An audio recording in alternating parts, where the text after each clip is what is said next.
రాజస్థాన్‌లో ఎండలు ఎలా మండిపోతున్నాయో ప్రత్యేకంగా చెప్పక్కర్లేదు. కొన్ని చోట్లయితే ఉష్ణోగ్రతలు 45 డిగ్రీలు దాటుతున్నాయి.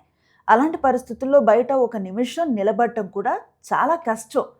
ఇది ఇలాంటి ఒక సందర్భంలో జరిగిన ఒక ఘటన మీడియాలో విస్తృతంగా చర్చకు దారితీసిందన్నమాట. మంత్రి భద్రతా విధుల్లో ఉన్న ఒక కానిస్టేబుల్ ఎండ వేడి తట్టుకోలేక తన వాహనంలో ఏసీ ఆన్ చేసుకున్నాడట. అయితే అది గమనించిన సదరు మంత్రి ఏసీ ఎందుకు ఆన్ చేసావంటూ అందరి ముందు చెడమెడ తిట్టేసినట్లుగా వార్తలు ఇప్పుడు వైరల్గా మారాయి. దీంతో ఇప్పుడు ఇక్కడ ఒక చర్చ స్టార్ట్ అయిందన్నమాట. రోజంతా ఎండలో నిలబడి విధులు నిర్వహించే పోలీసులకు కనీస సౌకర్యాలు అవసరం కాదా అనేది ప్రశ్న. దీని వేదికగా చాలామంది తమ వాయిస్ని సోషల్ మీడియా వేదికగా వినిపిస్తున్నారు. నిజానికి పోలీసులు కూడా మనలాగా మనుషులే. గంటల తరబడి ఎండలో డ్యూటీ చేస్తారు. ట్రాఫిక్ అయినా, భద్రత విధులైనా, ఎలాంటి పరిస్థితులైనా వాళ్ళు పని చేస్తూనే ఉంటారు.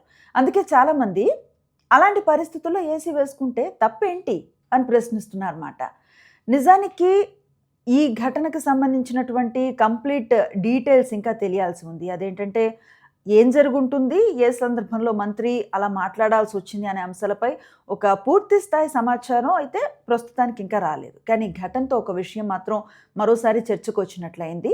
అది విధులు నిర్వహించే సిబ్బంది సంక్షేమం, అలాగే వారి ఆరోగ్యం కూడా అంతే ముఖ్యం కదా అనేది విషయం మాట. మీరు ఈ టోటల్ ఎపిసోడ్ని ఎలా చూస్తున్నారు? మీ అభిప్రాయం ఏంటి? నిజంగానే కానిస్టేబుల్ ఏసీ ఆన్ చేయటం తప్పని మీరు అనుకుంటున్నారా? లేకపోతే ఇలాంటి ఎండలో అది చాలా సహజమైన అవసరంగా మీరు చూస్తున్నారా? మీ కామెంట్స్ని మీ అభిప్రాయాన్ని కామెంట్ సెక్షన్లో తప్పకుండా చెప్పండి.